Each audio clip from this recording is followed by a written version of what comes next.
Hello and welcome to Different Perspectives. I'm Paul Ndiho coming to you live from Washington, D.C.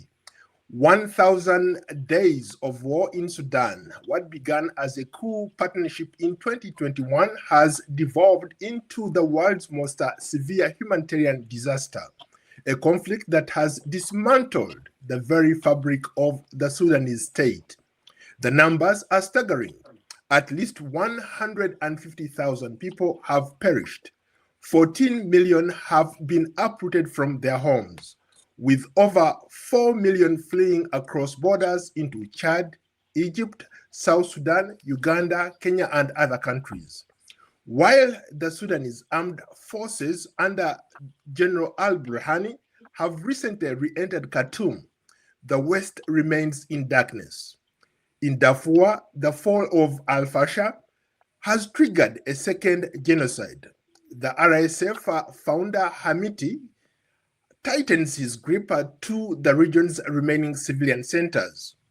As the RSF consolidates at the west and the army reclaims the capital, is the world simply standing by the permanent partition of Sudan? And after 1,000 days of global apathy, is there any diplomatic leverage left to save what remains of Sudan? Well, to help us understand the cost of this stalemate, we are joined by four distinguished Sudanese familiar with the current situation on the ground. For the first time, we are having Miss Amira al Senussi, a Sudanese media personality in the US state of Alaska. Osama el-Mustafa is an author and a dynamic media relations manager. Shakoor Nyaketo, a journalist and a human rights activist based in Nairobi, Kenya. And Guy Josif, a genocide survivor and a human rights scholar at Georgetown University. Ladies and gentlemen, welcome to Different Perspectives. Thank you, Paul. Thank you. Thank you so much. It's a pleasure to have you all for the first time. I guess maybe let's try to be gender sensitive. Let's start with the lady, the only lady on the panel, to bring us up to speed. Amira, I'm going to go to you first. Thank you. You are originally from Sudan. You have been closely monitoring what's happening in your country. Bring us up to speed. What are things like on the ground? Thank you for so much for your caring or interested about what is happening in Sudan. And definitely what affects Sudan affect all Africa. And what happened to Sudan, to humanitarian, affect all the world, because all of us, we are human beings and we care about any human being, whatever he is, whatever his nationality, whatever his color. So thank you for your interest to talk about what we are suffering for. But what I want to say here, war in Sudan, it was not 1,000 days, it's 1,000 more, maybe years. We have in war since 50-something years we are in the war. All of us, we are survivors. Me, I am from Sudan, the big Sudan before they divide to South Sudan and North Sudan. I am from both. I am from South Sudan and North Sudan as well. So thank you for your interest and you care about what is happening in our country. Let's go to Nairobi. Since you're closer to the ground, what are you hearing? What's the status of the current events as we speak? Well, thank you very much, Paul, and thank you for hosting us all. And it's my pleasure to be together in a one panel with my country fellows. I appreciate everyone right here, and it's very good to talk about the current situation in Sudan. The uncovered stories that are ongoing right now in Sudan are very many, and the events are actually exceeding the limit and the speed every day. The situation right now in Sudan is worsening more than yesterday because we still reporting casualties and we are reporting destructions as I talk to you right now. So the situation is still so bad, and the humanitarian situation is worsening day by day, not only but our by hour. Osama, you have written extensively about the ongoings of the war, things that are happening to your country. Would you care to share with that what is it that journalists are not telling us about your country? Thank you so much, Paul, and thank you for everybody here to join in this topic about Sudan and the war, what happened in Sudan. Actually, as Amira mentioned, we are from Sudan, the big Sudan before, and until now we are the same from south and north and west and east. And in particular, I gonna speak today about what I write. As an author, I decided a year before studying Sudan national crisis in my book, The Turning Point, the dialectic of belonging and window for peace in Sudan. I concluded that Sudan suffering is not sudden tragedy. It is result of long understanding and not strategic political for the future of Sudan from independent day of Sudan until now.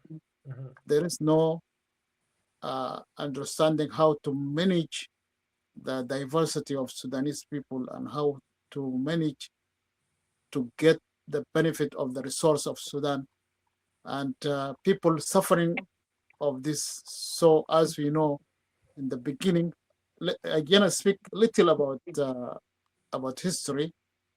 After the independence, the war was happening in Sudan against people looking for their right.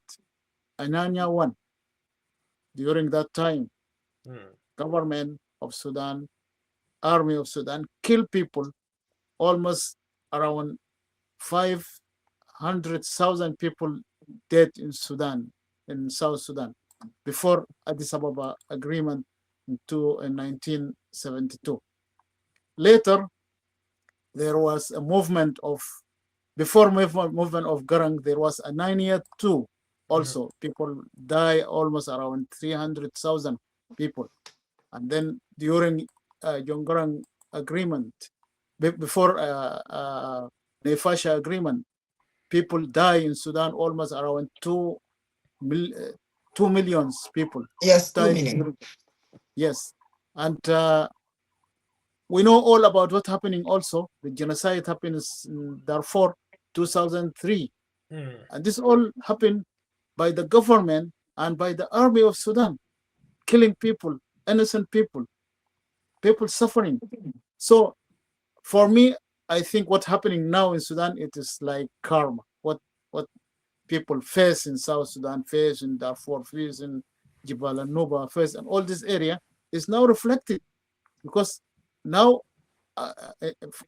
one issue is very important. During the war in South Sudan, during the John Garang regime, movement, most of the people of South Sudan or Darfur went out of the country and study, and they get information, they got knowledge. So when they come back, they refuse to accept what's happening in Sudan. They start to build. Yes. Let's go to Guy. Guy, you are a human rights activist. You've been speaking about what's happening in your country. Bring us up to speed. Well, thank you. And again, as everybody has already stated, it's an honor to be here. And thank you all for giving us the platform in order to share our views on the current event in Sudan. As Shakoor has stated, the catastrophe in Sudan has already exceeded like long time ago. And again, what's happening currently isn't really that we're seeing now. This has been there, but the lack of media then is the reason why the struggle that we're experiencing now, and since it existed a long time ago, is really not here on in the global stage that people could see. And this is because when there is a failure of a government to protect its own citizens, provide services to them, it's the catastrophe or the falling kind of crisis is it's become normal. The government rather instead of providing services to its citizens, they choose to kill them just because they look different or they bear different political perspectives. So that being said, it is really the reason. And also one other fact is that the United Nations has never cared about protecting the civilians or people who are currently going through this struggle. One thing that Wait a minute. Should it be the responsibility of the United Nations or the responsibility both of Sudan, your country? both of them, because United Nations has already reported that there is certain crisis taking place in Darfur. Now, in order to provide services to those civilians, obviously the government of Sudan has to allow the United Nations services to enter the region. However, one other thing that they fail to recognize is that these people, their place is not to be on camps. No, these people deserve to be um, enjoying services from their government and never to fear feeling unsafe in their home country. So this tells us exactly there is the government neglect the civilian or the whole region, as Usama recently or has mentioned that South Sudan war, Blue Nile, Nuba Mountain, these were considered as a blocked area where services don't go. We didn't have media. I live in a village where I had to go 2 hours away to just get water to drink and to collect wood in order to have fire at home. But I'm still Sudanese.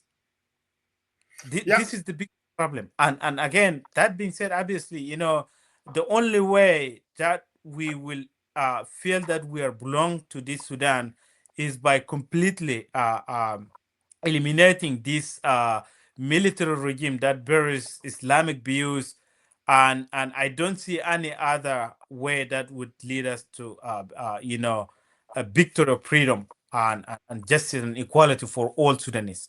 We're not the same. Yes, we don't look the same, but we're all Sudanese. As Amira and Usama has signaled that they're from both South Sudan and North Sudan. This is exact signal of like, okay, we might have been politically divided not by our choice, but the choice of those who feel like our success is a threat to their being in power. Mm. Uh, that tells you exactly the culture of Sudan is still the same, but we now have two different countries, Mhm. which is Let's try to speak for a short time so that we give other people an opportunity also to weigh in as well, right? Now, this is a general question to all of you. All of you have lived in that country you call home, Sudan.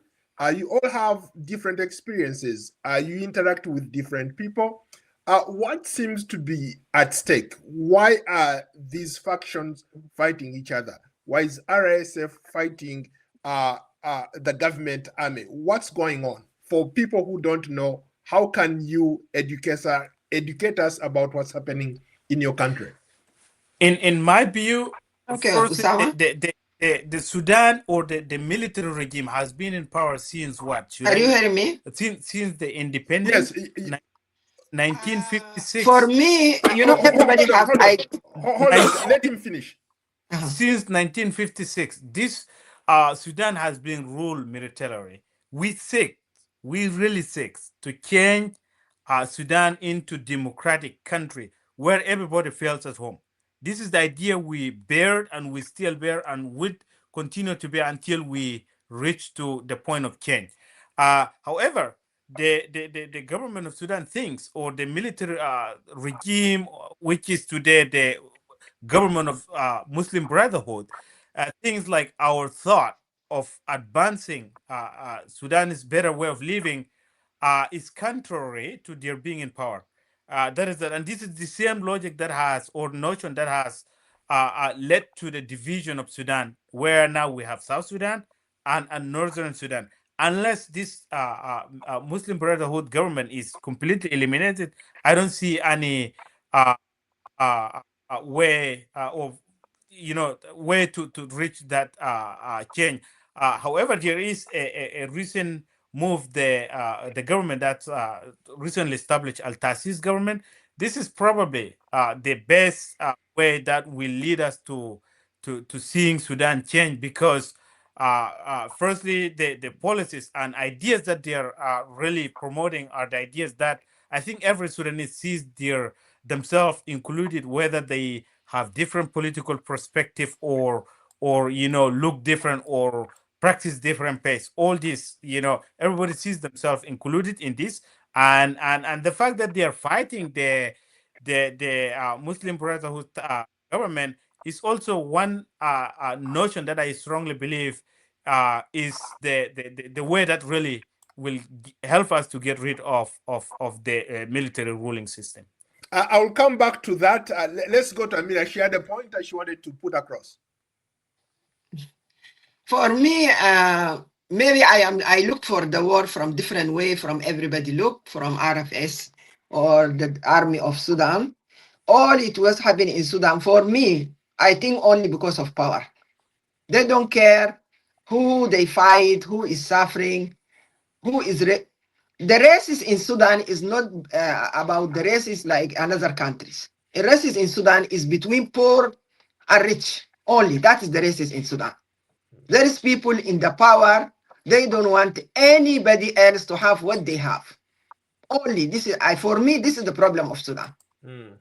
Yes. How about you, Osama?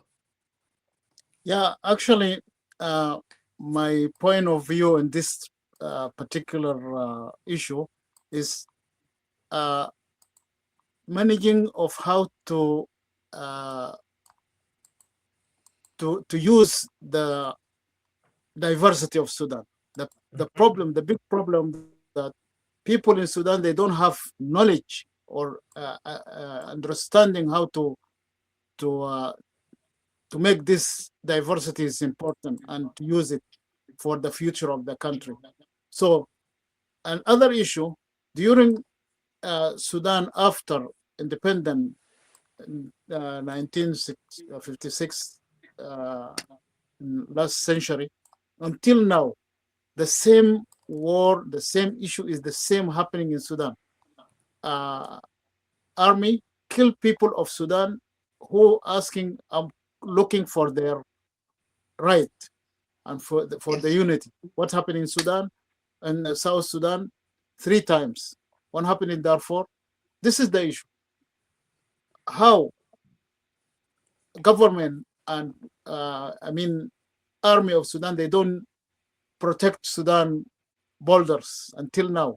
There is many of Sudanese areas belong to other countries, and it's still Sudan army is killing only people. Same like what happening now is against Hemeti and his group, and against people before these people of Darfur. Now they are joining the Port Sudan government. This is the issue, and another important issue is Islamic brother is big problem in Sudan right now, and from 1968. 1956. 56. Yes, until now But they it control. has been Even transition. the first war in Sudan, in South Sudan, it was because people of South Sudan, most of them, as they imagine that they're from not Muslim, Christian. So the war was starting like that. And this is big issue. Right. We have to look at this. If we don't solve this problem, Sudan will not be back same like before during Nimeri. And I strongly before you go, let's go to Sudan. Sudan is never going to be the same again. As Osama said, Sudan is never going to be the same again, because I feel comfortable right now, because the thought that I have and analyzing on what Amira and Osama said is completely, and we're fighting for the same cause, really. Okay, I'll come back to you again. Let's give Shakoor an opportunity. Shakoor, you've been moving from one country to another since the war began. Right now, you say you are in Kenya, but you've been moving around with your family trying to flee the war. What can you tell us? What are the issues? Well, personally, I have seen in myself that this, the displacement of all Sudanese people. And, if I can just update you with the numbers, that today the number reached 11 million Sudanese people who are displaced right now. 11,750,000 something. I was just browsing the live reports that is happening right now. Now, out of those number, as one of them, I believe that the Sudan problem is the inability of accepting all the regions and all the people, and also the stubbornness of the fighting, groups, and also the selfishness of a particular group who has set to govern this country for quite long time, and the sense of that the Sudan belongs to a particular group of people who are supposed to continue governing that with imperialism and what you're all seeing. That's the one thing. The second thing is that, and this is not something that I say, everybody here agrees, and everybody said before, Sudan will not see the light of peace only when the people who have power accept the people who are out of power. And otherwise, we remain fight. I witnessed the 2003 war in Darfur. I left my village 2003. Saturday afternoon, that was in the December. I have not come back to my village yet. I said, I'm going to build myself in Khartoum. That was 2003. 2023, just 20 years later, I moved from Khartoum again. So you can imagine 20 years rebuilding. Am I going to expect another 20 years? I believe I'm going to be gripped in war. Interesting. Since all of you sort of like share the same view, I wanted us let's talk about the humanitarian blockade. Both sides accuse each other. For example, the government accuses RSF of blocking humanitarian aid, using hunger as a weapon. The RSF says the same thing. What are you guys able to gather on the ground? Let me answer this question here. If really the government care about the Sudanese humanitarian, and if the areas against Sudanese, all these refugees from Sudan, from where you writing now and you counted, did you see any responsible person from Sudan government see these refugees in anywhere and take care of them? If really you fight someone, you against him, you fight him because he destroy your country and he kill your civilian, and he do what? What you as government did? I want anybody to come to say the government in Sudan, in Port Sudan, he go visit people in Chad, in Adri, in Ethiopia, in Egypt, everywhere, and care about their own. If someone kill me and you fight and you arrange army and you bring everybody and you bring gun from abroad, you bring shooting gun from everywhere because you want to fight allies, what do you do for your civilian? The people who go to around you. When you go, where one day you go to visit them, you don't have problem with Kenya, you don't have problem with Uganda, you don't have problem with Chad, you don't have problem with Ethiopia, you don't have problem with Egypt. Did one day you as government of North or government of Port Sudan, do you go and visit them and care about them? Why? If really war between two people, you have to take care about your civilian people who run abroad. Great point. A great point. Important issue also. I want to point out something that Brother Shakoor has said. Shakoor, and I'm very pleased that we are finally here together. He mentioned an incident of 2003. We all experienced that. And again, 20 years later, you're a survivor of genocide as well. Yes, from Darfur to Khartoum. We all gone through that. Coming to Khartoum, you try to rebuild your life. But again, no, you're getting arrested just because you're from Darfur. That being said, it is an experience that is going to last with us for the rest of our life. Why would I trust the same government that claim to be an advocate or want to, just speak for everybody? Not me, not for me though. I just want to make that point clear. So what I'm trying to say, like, why would we government to now lead another Sudan? The only pathway is change.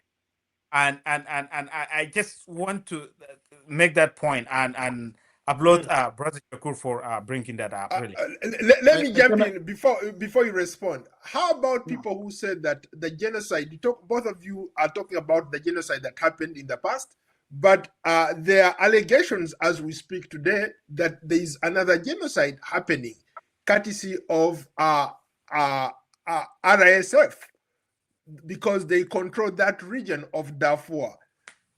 What do you say about that? How would you respond to those people, those reports that we've read, those reports that you've seen, the people that I've talked to who claim that the RSF soldiers in that area are committing crimes against humanity?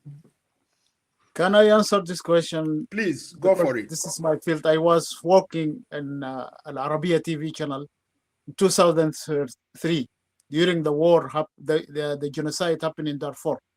And I am the one who mentioned that to the manager of the TV, that there is genocide happening in Darfur. And they make me, they give me a budget, me and 4 people, to go to Darfur to see that what's happening there. At that time, we went to Sudan embassy. They refused to give us an opportunity to go. And then we go to Chad consulate. There was a consul, his name Idris at that time, and he gave us an opportunity. We went to Chad, and then we went to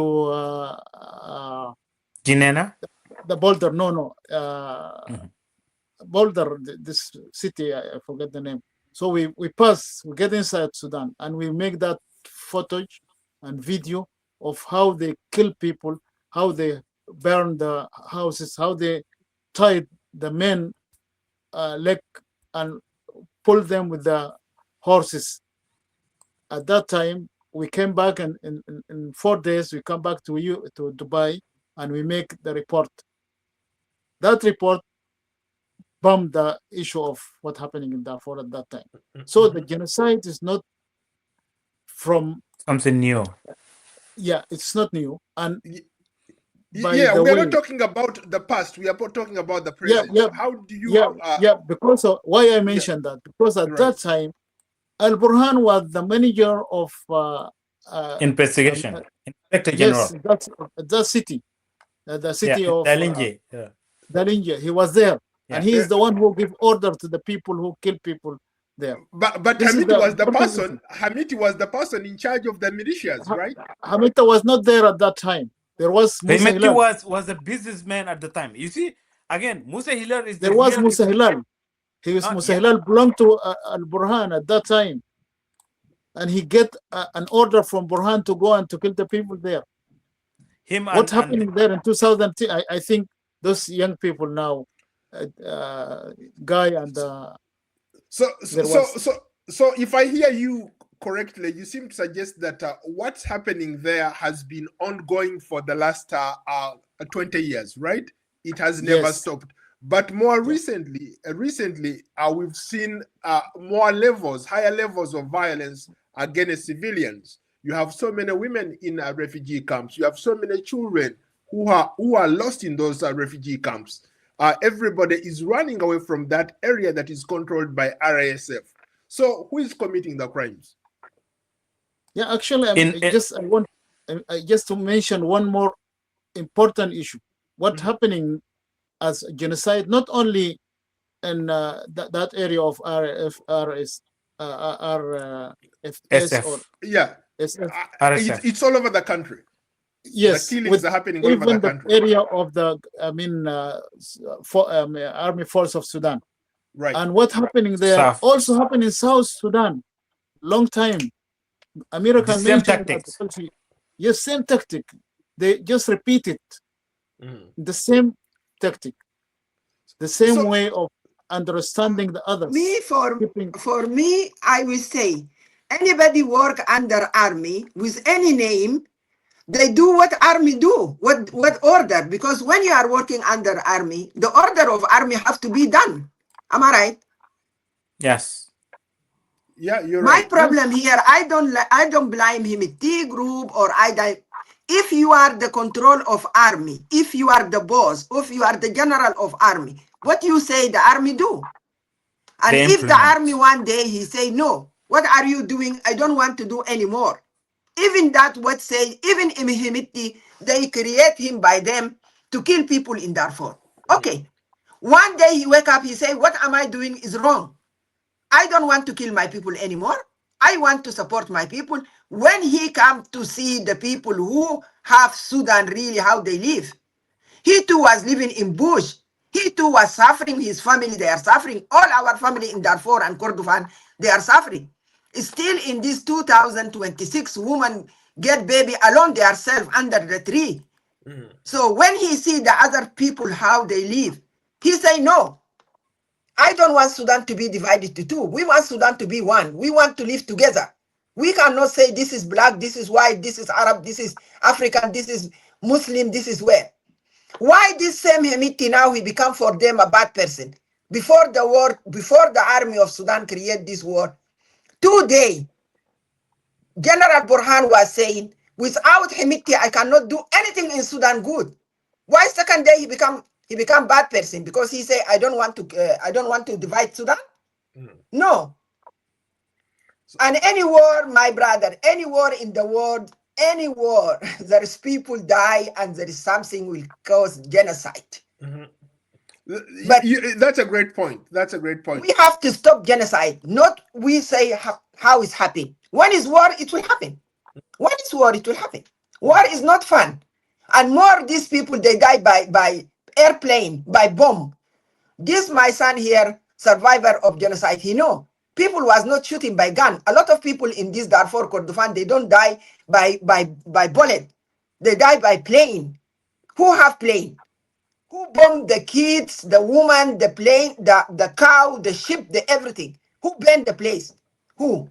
So that's a valid point, but there are those who also argue that RSF uses drones to bomb some of those places. How would you square that? Then the interesting part here, involving drones, basically, yes, the RSF uses drone. However, let's investigate and find out what did they target. Did they target innocent civilians or they target the military bases? Those are the core difference. So the fact that the RSF knows who they are targeting, in this case, is the military regime. It is as simple as that. And yes, we agree. And I guess, as Amira mentioned, that there are a variety of names that the military regimes gives to those who are doing their betting or doing the killing in the region of Darfur, Blue Nile, Nuba Mountain, and any other part of Sudan. It's really valid because they easily manipulate. In this case, Musa Hilal is good example. They manipulate them and then they give them money, vehicle that exactly looks like the RSF vehicle. They do the killing and then now drag the RSF into the global stage as the one who does the killing.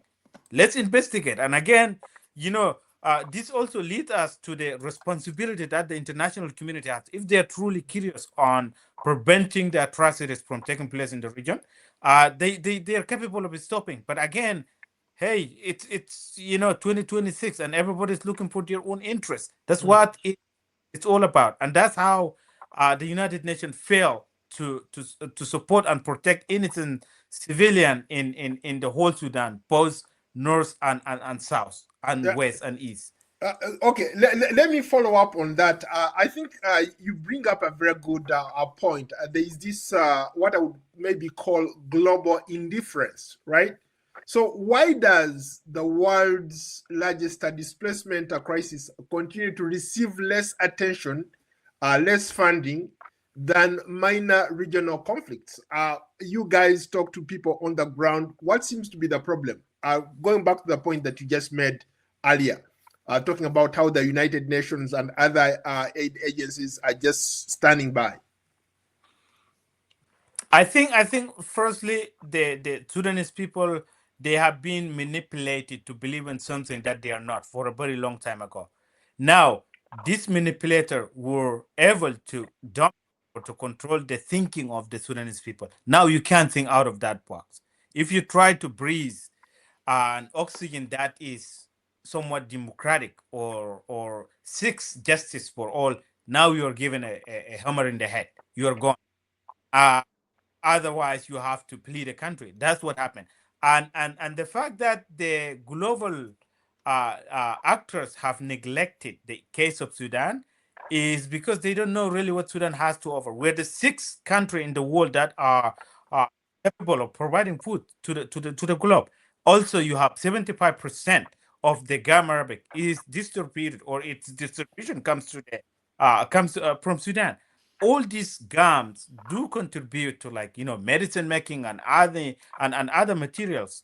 This is what we offer, and we have far more resources than that. But because the leaders or the actors have not discovered, or they haven't seen by their own eyes, they don't believe it, and that's like, okay, Sudan has nothing that I want. In this case, I'm just going to neglect, or I'm not going to vote in favor of ending the war, because also the fueling of war in the region, it is a great investment or economic growth to many countries or some countries. Mhm. Osama, you captured this as in some of your writings. Yes. Can you maybe try to explain to us why the world has kept at bay, why we don't see these aid agencies flocking Sudan, helping these people who are in refugee camps?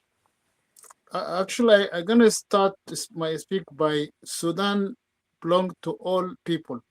Equality without explained peace cannot be achieved without domination.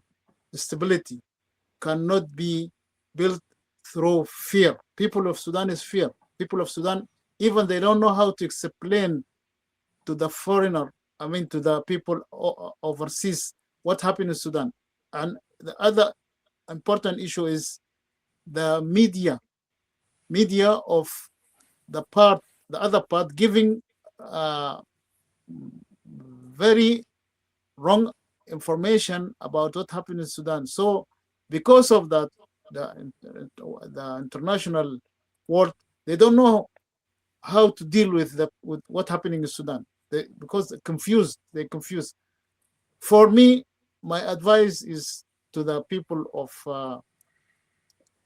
the government of the Assis. They have to build their media to explain to the people overseas what's happening there in Sudan. And the future of Sudan depends in courage of the people to accept anyone except One other. another. Yes. Mm. To, Amira. yeah. For me, yes. For me, I wanted to maybe to ask you a question, Amira. Yes. When you look at some of the videos coming out, images coming out of Sudan, I see a lot of women. I see a lot of children. I see men too, but mainly you see a lot of women who are displaced.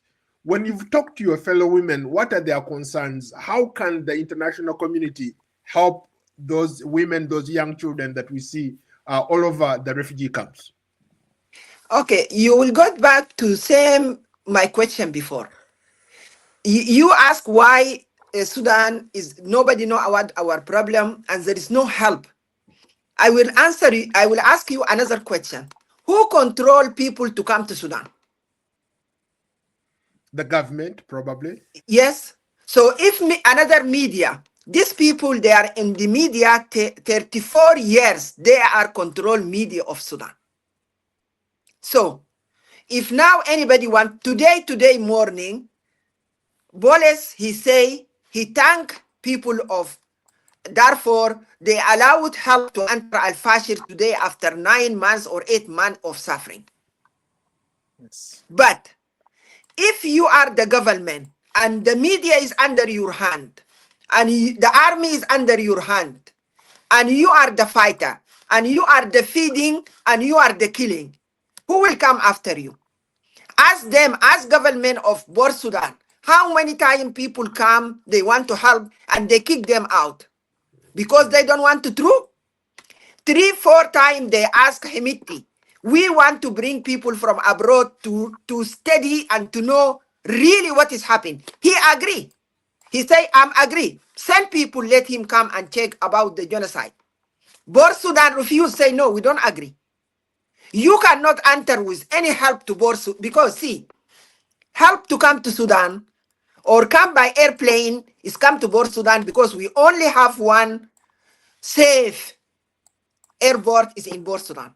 Or come by water is come through North Sudan.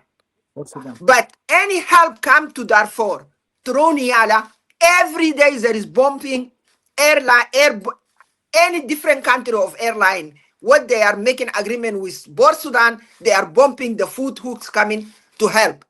I think you know in the media, how many car of UN want to bring food to Darfur and they shooting from up by bombing and they are in burying by fire. So there is no safe airport, no safe border, at least in North Sudan. So if we Sudanese, we cry, we say the people, they don't help us. Our government don't need anybody to help us. So who will help us? Great point. Let me go back to you, Shakoor. You are out there.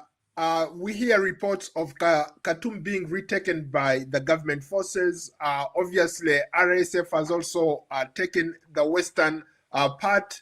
How are things developing on the ground? What can we learn from the latest developments? Well, in this very particular junction, I can say people are suffering in the both sides, in Khartoum and also in the western side. And we heard that yesterday or just today, the government the government resumed working from Khartoum instead of Port Sudan. It is no longer Port Sudan government. Now they are back to Khartoum. But if you are going back to Khartoum and you would like to govern in Khartoum, we need to ask questions about the people who are in Khartoum right now. How about the health services? How about the education service? How about the safety? And how about the rules of law and regulations? Because since you are coming back to Khartoum, there are a lot of people who are extrajudicially executed. There are so many people who are being, accused that they are, loyal to RSF. There are so many things that are happening in there in Khartoum. It is not about who captured which city and who does what. It's about who gives service, who gives peace, who gives tranquility to the people. The people of Khartoum today, they are living in a very high cost of living. If you are staying in any other city in the world, you can't compare it to Khartoum life right now or other states in Khartoum. So what we are seeking is not who captured which city. It's who is actually going to bring peace, who is going to bring stability to the place where they are right now. We also need to know the fact that right now RSF is capturing areas of Sudan and the army is capturing areas of Sudan. For me, as a normal citizen, as a Sudanese citizen, I need a safe place. Right now, I left my office in Khartoum and I left my family in Niala. Where am I going to stay? Am I going to live abroad and talk on the media? So I am from Darfur. I have right to go back tomorrow to Khartoum and resume my office, my work right there. And I have the right to fly from Khartoum airport again back to Niala airport, same as before, regardless of who is governing right there. So my opinion is that people are still in crisis, despite the advancement that claimed by the government right now, whether they are going back to Khartoum, but they cannot go back to Khartoum where life is still as same as. Okay. So I think I'm I just think. going to add. Okay, go ahead. Go ahead. On I'm just going to add on what Shakoor said. It's very valid point he has, but in my view, I think the return of civilians from Sudan, who have been like Yes, um over to you, Mr. in Paul. a different who were forced to flee. Basically, I think returning now to Khartoum is a dangerous move. I can honestly tell you that because um recently, if you notice, about 3 or 4 days ago, the government of Pakistan have provided extreme weapons drone to the so-called government of Sudan, or the military regime, which is the Muslim Brotherhood. Now, the Pakistan supported this group just because they bear or practice views or aligns with what Pakistan wants, and this is like, okay, coordination or alliance of Islam, basically. That's what this support camps to the government is about. And again, we're not going to tolerate any Islamic brotherhood ideology in Sudan. The war is going to continue, and it might resume in Khartoum. So, knowing that, it's the reason that make me to say I think returning to Khartoum, it is very dangerous. Policy or idea for people to return to Khartoum, because you just don't know when Let me go to when to something resume. else that I wanted us to talk about, the issue of accountability. Can we see maybe at some point both the key players, Al Burhani and Hamiti, brought to justice? Can they face international justice for the crimes both of them have committed? Is there something like that maybe the international community, you people in the diaspora, are pushing for to have these people face justice? And it's open to any one of you guys. In the legal For context, me, I think if this same thing happen, Hemiti will go to justice, but Borhan and his group, no one of them will go there. 100%. I give you my word now. After 10 years, come back if I'm alive, ask me. If there is justice, Hemiti will go to the chair of justice. Because they will follow with him the strange face, the one that is not from where. I don't want to be here racist too. But he can go to the genocide or to anywhere. But Al Burhan with his group, one of them will go to the chair of question. I Actually, think they already the name already accountability. mentioned there. Yeah, the notion of accountability They will not go. has And never believe me, I want to give you of one thing more. You know why the because president want to go to Khartoum? Because they want another people, the poor people, like our kids, to go back to Khartoum to use them for fighting again. Because they want to take another boys to join them to go to the army to fight. And everybody say, I am not going there since you are not there. When they go to the government, definitely where he living or where he sleep, there is light, there is water, there is airplane to bring from him fish fresh from Port Sudan, the government. But the people there, they want people to go back, so they join them and they make another war to go to fight with another people, maybe in Kasala or in north, east or west. No, they come to Khartoum for joking. They come to bring the boys to go to fight for them only. Do you anybody else yeah, want to weigh in on the issue in of the in the accountability? in the legal context, accountability in Sudan has never been off the Happened. table. I'm not aware. We brought, and I used to work at the National Criminal Court. The funny thing is the practices within the international law or within the court. Yes, they speak in the media a lot, but in practice, everything is different. And there are clear evidence to convict those crime against humanity, war crime in the region of Darfur, Blue Nile, Nuba Mountain, South Sudan, and whole Sudan. All these criminals are today walking free. You have Al-Bashir, who has this arrest warrant, Ahmed Harun, and all these, group. They are walking free.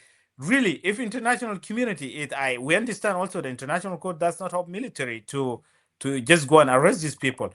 It just relies on the intervention of other sovereign states to arrest these criminals. But there is no curiosity of arresting these people. Yes, we have enough evidence to prove that certain this crime have been committed. Accordingly, as the international based on or according to the arrest warrant that has been issued by the International Criminal Court, all these crimes are committed exactly like that.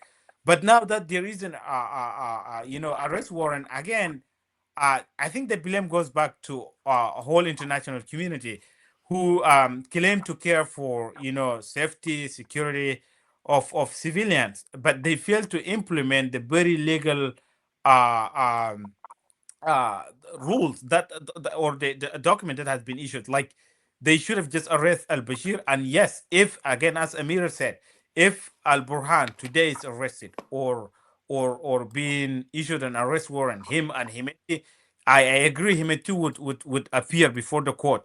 And again, as Amir said, the only person that, or the felon who will not show up are the military affiliated person, because they know that they would easily be convicted. There are so much evidence to prove their crime. We're almost out of time, but I wanted to touch the issue of foreign influence. You just talked about Pakistan supplying some weapons but there are also other regional players who are supplying weapons. To what extent are these regional groups influential to the extent that they are able to influence whatever is happening on the ground, either by supporting RSF or the government forces? Was that for Shuriyamin or? So, Osama or Amina, you can take it up. Yeah. Again, Osama, can you just mention what you said again? No, Because I said let's look at the issue of international. Guy earlier talked about the issue of Pakistan. So there is foreign influence. There are regional powers, regional players who are supplying weapons, drones, funds to keep this war going. Is this still a Sudanese war, civil war, or it has become a proxy war for all these people who want to have a stake in Sudan? Actually, definitely Sudanese people, the government of Port Sudan, they want to mention to the people that the war is not only war of Sudan, as and Sudanese people only. It is belong to outsider governments. But in my opinion, the war is Sudanese start this war, and they have to solve their problem, not to mention other countries that they make the war in Sudan. Yeah, definitely, any government have to make agreement with to bring a weapon to their place from any place. But the important issue that now they used to mention RSF, they bring weapon from UAE, for example, and now they bring weapon from Turkish, from Pakistan, from Iran. And why don't they mention that Iran and Pakistan and Turkish, they make war in Sudan? This is an important question we have to ask the people. I think it's very true. For me, my question there is is different. no war. If we are population on Sudan, if we are 14, how many human being is from Darfur and Kordofan? That is my question. So the To bring percentage for of them the weapon from dominant Pakistan, population. how many of they? Okay. Please, Guy, go ahead. You're making a Yeah, point. I mean, there is no war without external influence, but this external influence must be interpreted correctly. Is it their supplies of weapon or whatever deal they have with the opposing party? Is it in favor of the civilian or is contrary to the right of civilians? Those are the major questions. And again, what legitimizes the South to gain weapons from Iran, Turkey, and Iran, and it's not okay for the RSF or Al Tasis government to gain weapons or support from any other uh, countries. I think everybody has their own deal to make to use those support for the fight. That would help them to achieve the goals and also to be able that to be able to achieve exactly what the civilians want or the fight that they are uh, um, uh, willing to win over the Muslim Brotherhood government. We are almost out of time. I wanted us to touch very briefly on the healthcare system. Yes, we talked about the refugee crisis, but with everything happening, you have the collapse of the healthcare system, with nearly 70% of all the hospitals destroyed. How do we prevent silent killers like cholera, like malaria, malnutrition from taking more lives than the bullets? Okay, I guess 1 second only. Don't believe that they say during the war hospital or something in Sudan crisis. All it crisis in Sudan before war. If you have money, you go to the government hospital, you never get medicine. All the specialist hospital in Sudan is belong to the people who is in government in Sudan. Don't believe that we have crisis in Khartoum because of the war. Before of the war in Khartoum, people they are not getting medicine. If you are poor, if you are living after of the screen or the circle of the people who is ruling the government. Which is If very you true. go to Salah Tibbi, where is the hospital of army, and you belong to the army, belong to Al Burhan, you get good treatment. Even they can send you by plane abroad to treat. Inside So Khartoum, basically, if you go to any hospital, there is no medicine. So this is not a story of crisis. It's old. That's why we so want to for, change all this. okay, so exactly, I Mhm. absolutely agree with Amira's point of view or the way she will stated. Um, Sorry. the crisis of what she says, basically the collapse is not like today. It has the healthcare system has been collapsed a long time ago, and the fact based on her what she point out, um, it is the very reason why the public resists and chose to change because of the crisis. The healthcare, as she said, you go to hospitals to seek care, but then again, oh, unless you know somebody in a higher position, then you kind of be able to help. But again, I absolutely what she said, it sums up that the healthcare in Sudan has been broken for a very long time ago. Maybe this is just a utilization of getting certain point across. Yeah. Uh, Shakoor and Osama, I'll give you the last word. Your thoughts on what can be done maybe to prevent further escalation? Thank you for my last speech is the future of Sudan depend on courage of accept other and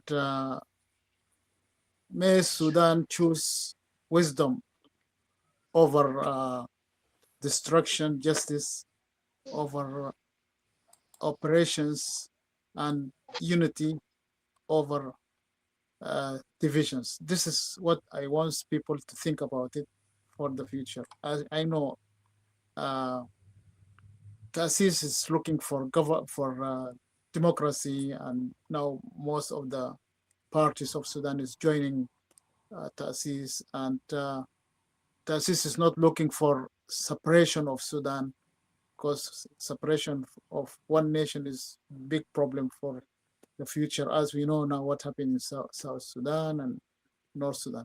So my advice is we have to look for peace, to run forward to get the peace.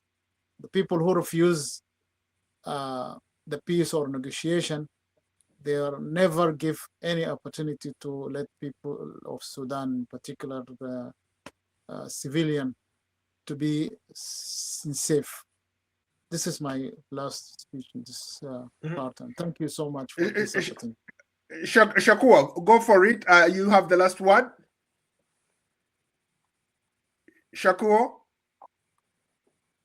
you have the last word. Am I clearly heard?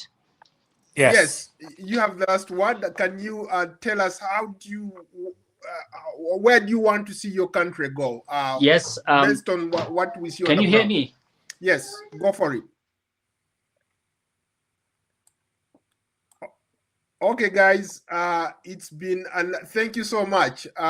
Thank you, Guy, Mila, Shakoor, and Osama. Thank you all. It's been an absolute pleasure to host you guys. Thank you so much. Thank you so much. Thank you. Thank you so much. We thank I you think so much. Yeah, stick your around for network a was minute. loading. Yeah, stick around for before a minute. I complete my. Oh, okay, go for it. Okay, you have something to say? Go for it. Yes, I was going to say, we reach to a situation where we don't hope. Actually, we don't hope for things to happen, but I think it is a time we need peace enforcement instead of just requesting and asking those who stubbornly don't want to come down to table to talk. Maybe the Sudanese people should right now enforce the peace on those who don't really want peace, because we are seeing that the situation is going on. Just a few months ago or a few weeks ago, the Sudanese army leader said we'll fight for 100 years. What does that mean to me as somebody from Darfur? Meaning that I am supposed to prepare my sons and my generation to fight for the next 100 years.